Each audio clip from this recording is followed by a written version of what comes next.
Bismillah.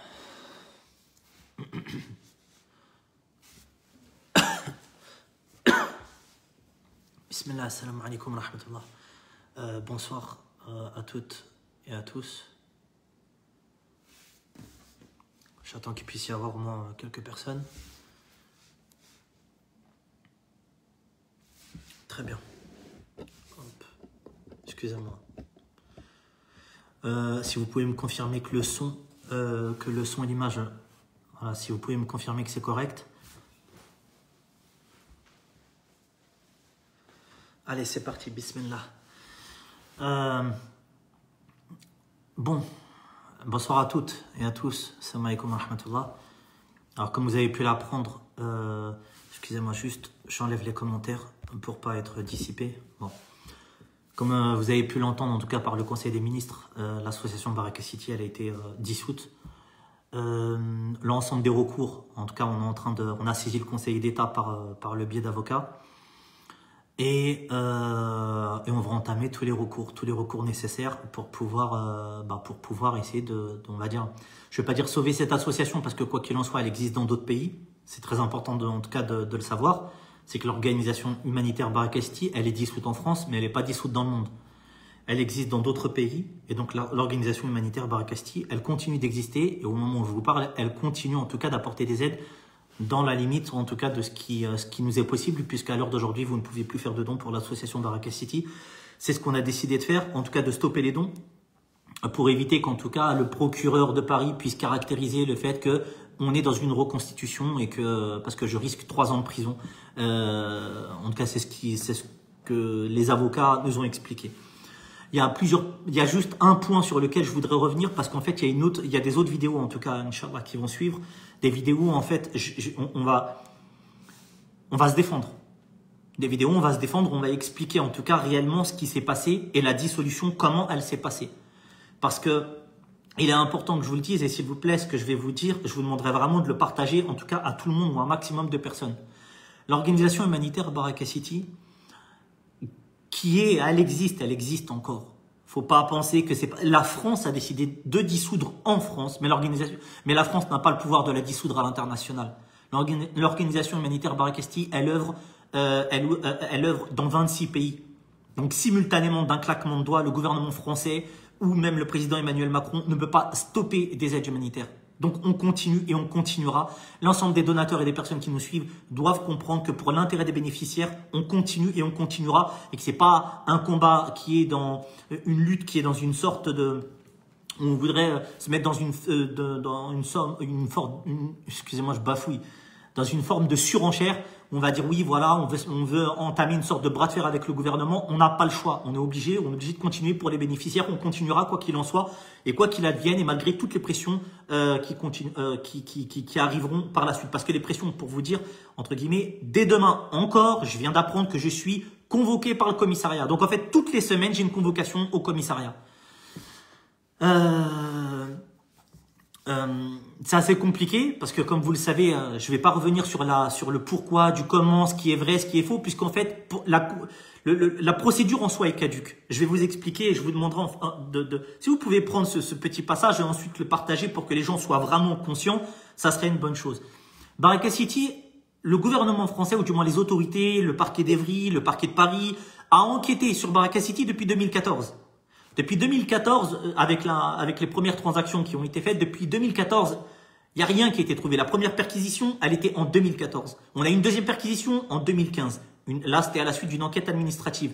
On a eu ensuite une enquête préliminaire pour financement de terrorisme à but de confiance qui a été ouverte en 2016. Ça a été clôturé en 2019. Quelques mois plus tard, le gouvernement français est en train d'expliquer Darmanin est en train d'expliquer à travers un papier où il y a vos commentaires qui sont pris, des propos antisémites, des propos regrettant les actes d'Adolf Hitler, Oussama Ben Laden, Mohamed Merah, saupoudré de Idriss Ahmedi, de ses commentaires sur Twitter. Bref, tout est imputé à Baraka City pour pouvoir essayer de la rendre inaudible dans sa défense. On n'a jamais été condamné. On n'a jamais été condamné. C'est-à-dire que, regardez le procédé, s'il vous plaît, je fais appel vraiment à toutes les personnes de bon sens, d'accord? Je suis pas en train de quémander à l'heure d'aujourd'hui le fait que Baraka City soit réouverte auprès de personnes qui n'en ont même pas le pouvoir. Mais un petit peu de bon sens. L'organisation humanitaire Baraka City, elle a répondu à toutes les investigations. L'investigation qu'il y avait eu avec l'investigation, c'était une petite enquête parce que la cellule anti-blanchiment avait été saisie pour des fonds qui ont été envoyés en Palestine. Clôturé, il n'y avait rien à dire, tout était légal. C'est dans un article du Parisien que je vous mettrai. 2015, on a une enquête administrative. Là aussi, ça donne rien du tout. 2016, l'ouverture d'une enquête préliminaire pour financement de terrorisme et abus de confiance. 2019, le parquet de Paris classe sans suite l'enquête préliminaire pour financement de terrorisme et abus de confiance. C'est-à-dire qu'à un moment donné, on comprend pas. On a respecté toutes les règles de ces pays. On a respecté vraiment les lois. On a vraiment tout respecté, tout de A à Z. On a tout respecté. On n'a jamais été hors la loi. On n'a jamais été condamné. On n'a jamais été poursuivi par le gouvernement français ou par la justice française sur ce qu'ils nous ont accusés, sur les choses pour lesquelles ils nous accusent, à savoir les propos des donateurs, un manque de modération, des propos faisant l'apologie du terrorisme. On n'a jamais on a été inquiété par les autorités. J'ai jamais reçu, moi, en ma qualité de président de l'association, j'ai jamais reçu une convocation faisant état de ces choses-là, des commentaires en me disant « Monsieur Siamedi, vous êtes responsable des propos, vous incitez à la haine ». Donc tout ça, c'est de la poudre de perlimpinpin et ils le savent. Il fallait rendre inaudible la défense de Baraka City. Et donc pour ça, il fallait mettre un petit peu de gros mots, de mettre un petit peu du sensationnel, du Mohamed Merah par-ci, un petit peu du djihadisme par-là, du djihad. Septembre 2018, j'ai jamais été en Syrie. Mais s'il vous plaît, comment on peut défendre l'organisation humanitaire Baraka City face à des choses qui sont complètement grotesques et fausses et ubuesques? C'est faux, complètement faux. Donc là, si vous voulez, pour pouvoir nous défendre, parce qu'on va devoir partir au Conseil d'État, pour pouvoir nous défendre, on va dire c'est faux. Et là, c'est parole contre parole. Donc, parole d'une organisation humanitaire qui a été décriée dans les médias, qui a été salie au plus haut point, contre les paroles d'un ministre qui a rajouté un petit peu de trucs qui sont complètement fausses, où là, on va devoir en fait expliquer que ce qui est dit est faux. Donc, je sais pas comment vraiment expliquer la chose. On continuera encore de se bagarrer pour les bénéficiaires. C'est pas, on n'est pas dans une logique de dire oui voilà, on va entamer un bras de fer avec le gouvernement français. On n'a pas que ça à faire. Mais pour nous, ce qui compte à l'heure d'aujourd'hui, c'est le gouvernement, ce sont les bénéficiaires. Si véritablement le problème c'était Baraka City, ou si c'était les personnes au sein de l'organisation humanitaire Baraka City, ou si c'était ma propre personne, pourquoi le gouvernement français n'a pas fait exactement ce qui était reproché au président de l'ARC, de la lutte contre le cancer, lorsqu'il avait détourné des fonds? Pourquoi je n'ai pas été écarté? Pourquoi des salariés n'ont pas été écartés? Pourquoi on n'a jamais eu le compte Facebook de Baraka City? Pourquoi le compte Facebook de Baraka City n'a jamais eu des notifications faisant état de ces apologies du terrorisme? Il n'y avait rien. Juridiquement, il n'y avait strictement rien. Juridiquement, il n'y a strictement rien. On n'a jamais été censuré par Facebook par rapport à des propos antisémites, des propos faisant l'apologie du terrorisme, de la haine, incitation à la haine. C'est complètement faux. C'est complètement faux. C'est faux, c'est complètement faux. C'est aussi faux que ma présence, ma supposée présence en Syrie en septembre 2018. Je n'ai jamais été là-bas. Je n'ai jamais été là-bas en septembre 2018. Et le plus grave, c'est qu'en septembre 2018, j'étais sous le coup de l'enquête pour financement de terrorisme. Donc ça voudrait dire qu'à un moment donné, les services de renseignement, ils ont failli quelque part. Ça voudrait dire que les services de renseignement, à un moment donné, ils ont mal fait leur travail. Parce qu'ils devaient me neutraliser, ou du moins, ils devaient pas me neutraliser, mais ils devaient en tout cas m'empêcher d'aller dans des zones à risque. Mais je suis parti en 2019 en Somalie pour pouvoir dépenser des aides humanitaires. Mais ça n'a pas de sens. Ça n'a pas de sens, cette histoire. Je vais pas rentrer dans ça parce que ça, en fait, si vous voulez, on va tout décortiquer de A à Z. Et on répondra. On va laver l'honneur de Baraka City. On va la laver une bonne fois pour toutes. Parce que ce qui est dit, c'est littéralement grave et scandaleux. Et ce sont les donateurs qui ont été ciblés. Ça a été Baraka City qui a été ciblé. On a accepté l'enquête. On s'est toujours tué. À la fin de l'enquête préliminaire pour financement de terrorisme, il y a des avocats qui sont venus me voir et qui m'ont dit « Idriss, Peut-être qu'il serait bien d'engager des procédures contre l'État. J'ai dit, on va rien faire, on va rester tranquille, on a accepté, entre guillemets, les règles du jeu. Et maintenant, on va continuer, on va s'adonner, on va continuer nos actions humanitaires. Ils sont venus pour essayer de récupérer les voix de la droite. Ils ont instrumentalisé les propos des donateurs. Ils ont fait une sorte de milkshake nauséabond. Et ils ont commencé à dissoudre les plus... Là, parce que le problème n'est pas propre à Baraka City, c'est aussi le CCIF. Ils touchent les organisations les plus représentatives de la communauté musulmane pour pouvoir désarmer juridiquement et par la voix et par la pensée les organisations qui sont les plus représentatives. D'accord? Donc, nous, ce qu'on va faire, on est obligé de continuer déjà pour les bénéficiaires. Ça, c'est le premier point. Le deuxième point, on va laver l'honneur de Baraka City. Parce que si on ne peut pas répondre dans un tribunal de ce qui nous est reproché, avec des investigations qui soient faites, avec des auditions qui soient faites, eh ben on le fera comme ça a été fait sur les médias. Notre procès a été fait sur la sphère médiatique. Lorsque j'étais en garde à vue, j'avais l'avocat qui me disait « Idriss, ta présomption d'innocence a été bafouée. On est en train de dire que tu es en train de harceler, etc. » J'ai même pas été condamné pour harcèlement. Je n'ai même pas été condamné pour harcèlement. J'ai un ministre qui est en train d'expliquer à des grandes heures, un ministre qui lui est connu pour des faits qui sont encore plus graves que moi, qui explique en fait que je suis connu pour harcèlement, pour cyberharcèlement. Ça n'a pas de sens cette histoire. Mais je voudrais vraiment venir sur quelque chose de très important. Prenez ce passage et partagez-le.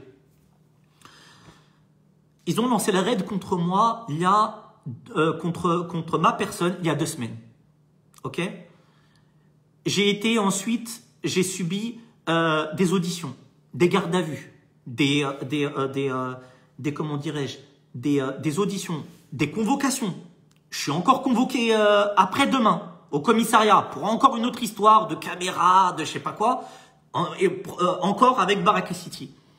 La stratégie en fait, elle est là. Jeter l'opprobre sur nos personnes. Parce qu'à l'heure d'aujourd'hui, Baraka City, il n'y a rien, aucune condamnation, le casier judiciaire de Baraka City. Et mon casier judiciaire est vierge. C'est-à-dire que mon casier judiciaire et Baraka City n'a aucun antécédent judiciaire. C'est-à-dire qu'on n'est pas sous le coup c'est pas la justice, c'est pas une décision judiciaire. Et c'est ça qui est plus grave. C'est-à-dire que les ministres ont contourné toutes les lois pour pouvoir dire au nom du gouvernement français, de la France, nous allons dissoudre cette organisation parce que nous pensons qu'elle incite à la haine. Et la stratégie, en fait, elle vise à... C'est déjà exactement... C'est pas exagéré de dire ça, mais c'est exactement comme Julian Assange. C'est-à-dire jeter l'opprobre sur la personne, sur la défense, sur les personnes qui vont défendre Baraka City pour pouvoir dire... Parce que vous vous rendez compte quand même, c'est-à-dire que si Baraka City est innocente, si Baraka City est innocente et si je suis innocent, c'est un véritable scandale. Ça veut dire qu'en fait, on n'est pas dans un état de droit. C'est-à-dire qu'en fait, c'est les ministres ou un ministre qui a décidé de faire sa loi et qui a abusé de son pouvoir. Donc, la stratégie, elle visera, parce qu'on n'a rien, pour le moment, je n'ai pas, mon casier judiciaire est vierge. Baraka City n'a strictement rien à se reprocher, était sous le coup d'enquête, de plusieurs enquêtes, il n'y a jamais rien eu. On a les papiers qui font état de profonde enquête, avec classement sans suite. Donc la stratégie, elle visera en fait à jeter l'opprobre sur la défense. Elle visera en fait à jeter l'opprobre sur la défense, c'est-à-dire à instaurer une sorte de doute pour dire, vous voyez, en fait, Baraka City, ils sont comme ci, ils sont comme ça. C'est exactement ça. C'est lorsque je lis ce qui est dit, on nous reproche, pour l'opinion publique, donc on nous reproche les propos des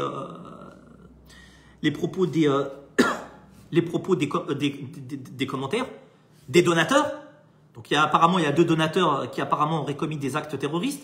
Mais on a une donatrice qui a été tuée. Donc en fait, comme si Baraka City était une sorte de police aux frontières et pouvait contrôler tous les donateurs. Ce qui aurait pu être caractérisé et logique, c'est que Baraka City puisse avoir un lien avec un terroriste ou une personne qui ait commis un crime et qu'on ait partagé ensemble avec Baraka City ou qu'on l'ait soutenu ou qu'on ait partagé ce projet-là pour que Baraka City soit quelque part condamnable. Mais il n'y a aucun lien. C'est-à-dire que demain, Baraka City est comptable de vos actes, de ce que vous avez fait, de ce qui a... Ça n'a pas de sens. Et je vous demanderai s'il vous plaît de la retenue parce que à l'heure d'aujourd'hui, Ce qui est et ce qui m'est reproché, ce sont vos propos. C'est-à-dire que moi, lorsque j'ai fait mes auditions, même en mon nom personnel, ce qui m'est reproché, ce sont vos propos. C'est ça qui m'est reproché. C'est-à-dire qu'on, voilà, c'est-à-dire ce qu'on me dit clairement, c'est, ce sont, oui, voilà, il y a des propos il y a des propos de donateurs, il y a des propos de personnes qui quelque part, ben, vous incitez à la haine. Et donc, en fait, par conséquent, nous sommes comptables de tout ce que vous allez faire, ce que vous avez fait, et ce que vous êtes en train de faire. Et ça, c'est pas possible. C'est pas possible. C'est vraiment, c'est sincèrement pour nous, on est arrivé à un point de non-retour. C'est-à-dire pour nous, c'est extrêmement compliqué. Donc, on continuera l'ensemble des recours.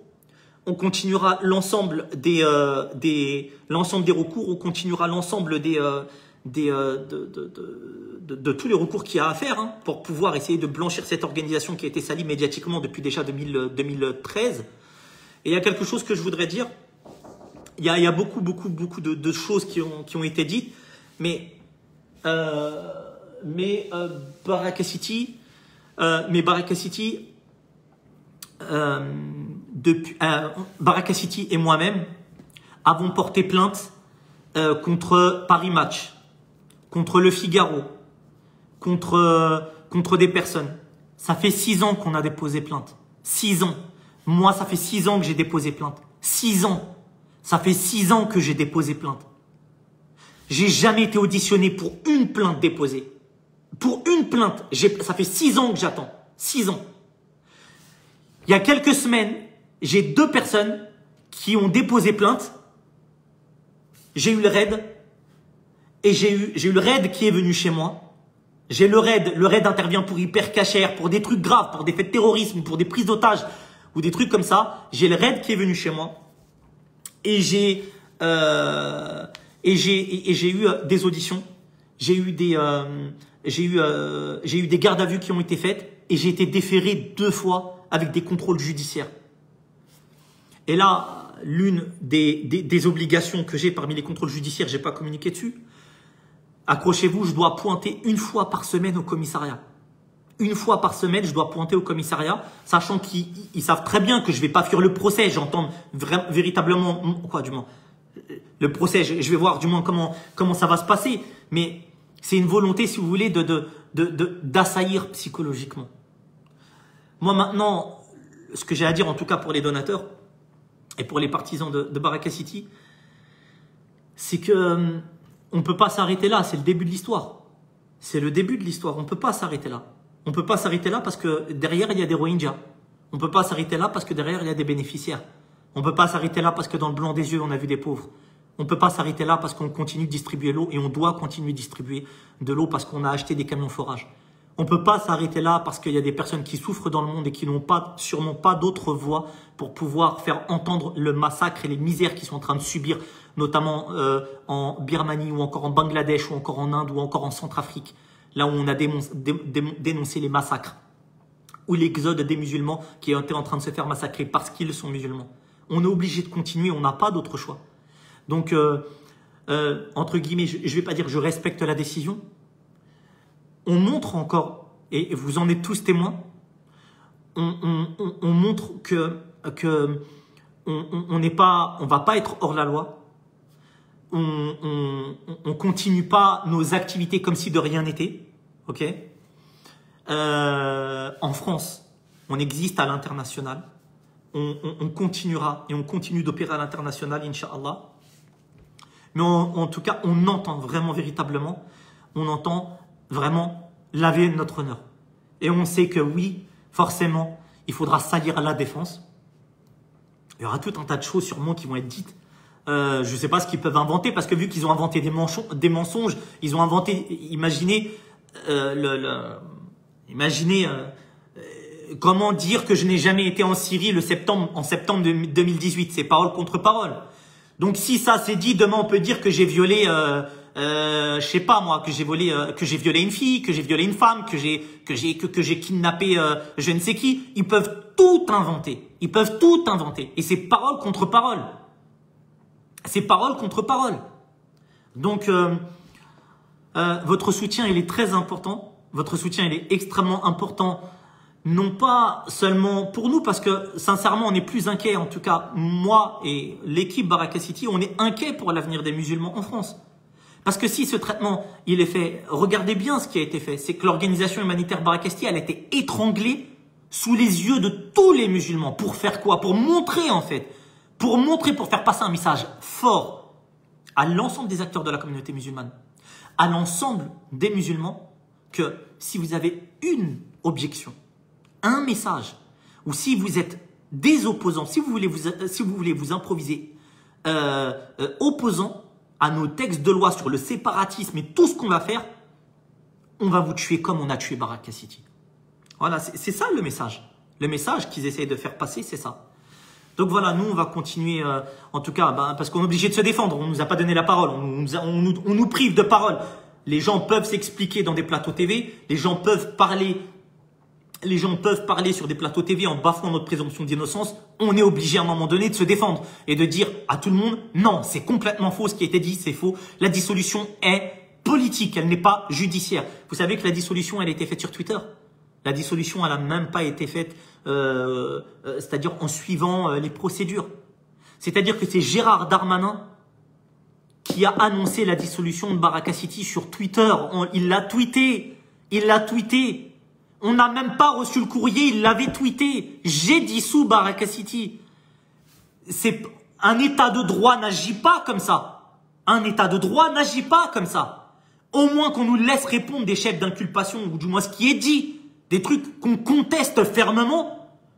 On n'est pas en train de dire non, mais c'est pas ça, en fait, on est gentil, on aime la paix. C'est faux. C'est ce qu'on dit, ce qui a été dit est faux. Ce qui a été dit est complètement faux. Et il n'y a pas eu de procès. On n'a pas été en face de juge. On n'a pas été dans un tribunal. On n'a pas été en face de tout ça. On a été privé de tous nos droits, même le droit d'être condamné par la justice. Ça nous a été enlevé. Et ça, c'est grave. Ça, c'est très grave. C'est très grave pour les musulmans, c'est très grave pour Baraka City, c'est très grave pour ma propre personne, parce que au-delà de tout ça, les pressions sont telles que je reçois des menaces de mort qui sont sérieuses. C'est pas des menaces de mort qu'on m'envoie sur Twitter, c'est des appels qui sont envoyés, c'est des militaires qui opèrent en Afghanistan qui me disent on va t'éclater le crâne avec une balle. Donc ils le disent, Et par conséquent, moi je peux pas rester chez moi comme ça, naïvement.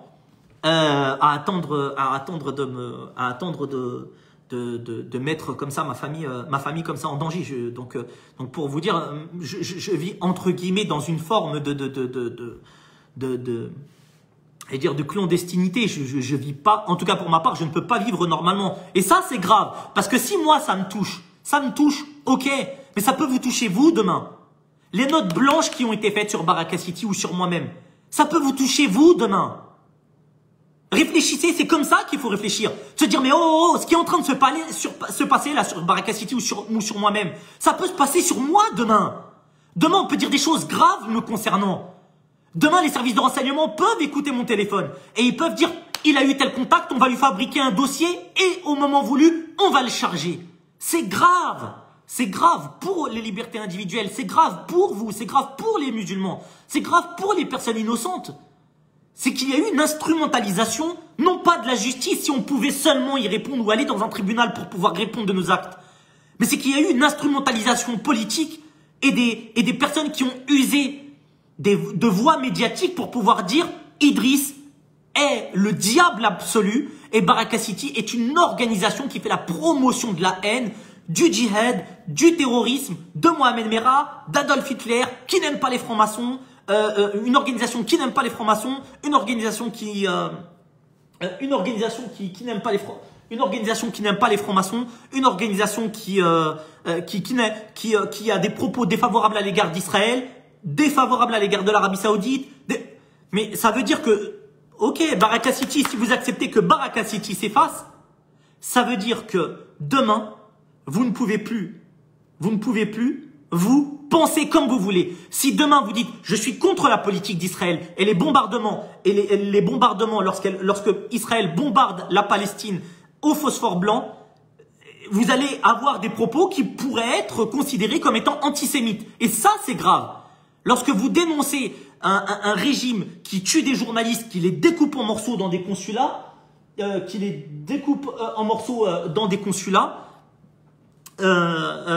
et que vous êtes contre ce régime-là, on peut vous le reprocher. Lorsque vous dénoncez les guerres qu'il y a eu en Irak, qui ont été faites par George Bush ou par des présidents, vos propos sont considérés, c'est caractérisé comme tel. Vous avez des propos anti-Occident. C'est grave. C'est grave.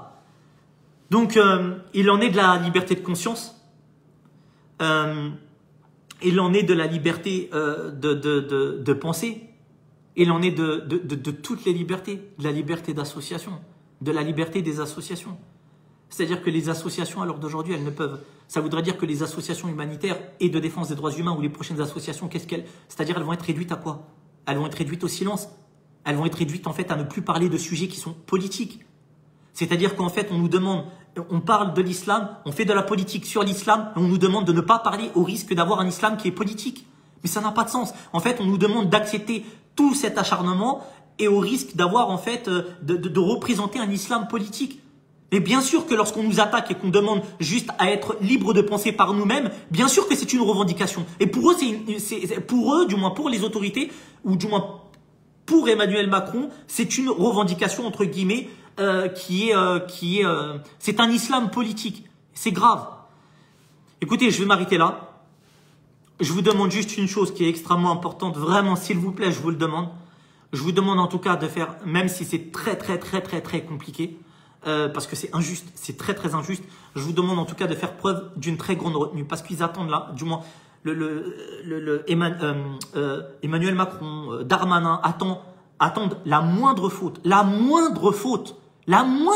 moindre faux pas, la moindre insulte, le moindre truc pour pouvoir dire regardez, ce sont des gens qui sont haineux, ce sont des personnes qui, vous voyez. Donc je vous appelle vraiment à la plus grande retenue. À garder un sang-froid, vraiment un sang-froid exemplaire. Et ce que je vous demande, s'il vous plaît, barakallahu fikoum, ce qui est très important, c'est vraiment de prendre par exemple ces petits bouts de vidéo, de les partager et voilà, d'en parler autour de vous. Et nous, on continuera parce qu'on est obligé pour les bénéficiaires, pour ceux qui sont en train de se faire persécuter dans le monde. Il y a 800 000 Rohingyas qui, à cause de la normalisation de la haine de l'islam et des musulmans par Viratou et par d'autres personnes, de cette pensée haineuse qui est complètement normale, il y en a qui sont apatrides, les Rohingyas. Il y en a d'autres en Centrafrique qui se sont fait découper à la machette ou qui vivent encore des stigmatisations et qui le subissent gravement. Et nous, en tout cas en France, on le vit à une certaine échelle. Donc je vous demanderai en tout cas vraiment, je le répète s'il vous plaît, je vous demanderai s'il vous plaît en tout cas de faire preuve d'une grande retenue, d'une très grande retenue, de pas avoir des propos, insultants, menaçants, de pas être j'ai pas besoin de vous rappeler que de pas sombrer dans la violence, encore, je l'espère, mais je le dis quand même, voilà, parce que demain, si demain vous allez faire, je sais pas, demain vous allez vous bagarrer avec quelqu'un, je vais me retrouver en prison 2 ans parce que j'aurais soi-disant incité à travers un discours insidieux et sophistiqué à une forme de haine. Donc, bien évidemment, c'est vraiment, je le dis quoi. Soyez sages, beaucoup de retenue, on reste posé, on a une défense, on aura une défense Inch'Allah qui sera concrète. On va se bagarrer, d'accord, par les moyens légaux. Le seul moyen qui nous reste, ça sera le moyen médiatique. Entre-temps, s'ils me mettent pas en prison, après ce que je vous demanderai quand même, c'est que ils vont vouloir me cibler. Ils vont vouloir me cibler. Par tous les moyens, ils vont vouloir me cibler. Ils vont vouloir me cibler parce que je représente la seule défense de Baraka City à l'heure d'aujourd'hui. Parce que je suis en train de vous expliquer, je représente la défense de Baraka City parce que parfois je m'engage sur des sujets pour vous défendre, pour défendre la communauté musulmane. Donc ce que je vous demande aussi bien sûr, c'est que de tout mettre en œuvre pour pouvoir essayer de protéger cette voie. Pas me protéger moi seulement, mais protéger cette voie. Protéger cette voie, c'est protéger aussi cette émancipation, et aussi ce droit d'être traité normalement, de ne pas être en dessous des lois comme des animaux, comme si on était, excusez-moi le terme, mais comme des chiens. Voilà, c'est ça que je veux dire. Excusez-moi pour mon ton un petit peu direct peut-être, mais vous comprenez que la situation elle est quand même très très compliquée. Et voilà, donc partagez ça en tout cas, de vous dire voilà, Baraka City, elle existe toujours dans le monde. Baraka City, c'est pas l'OTAN qui s'est réuni pour pouvoir dissoudre ou frapper Baraka City. J'entends parler en fait qu'il n'y a pas l'unanimité. Il n'y a pas d'unanimité de tous les États pour dire Baraka City. Ça, c'est une tchèque-tchouka, une salade française. D'accord? C'est une salade française qui est propre à la France. Ce litige vise Baraka City et le gouvernement français parce que Emmanuel Macron devait récupérer les voix de l'extrême droite de Marine Le Pen pour pouvoir dire « Regardez ce qu'on fait, on a frappé très fort. » Voilà. Et c'est la raison pour laquelle il frappe aussi le CCIF.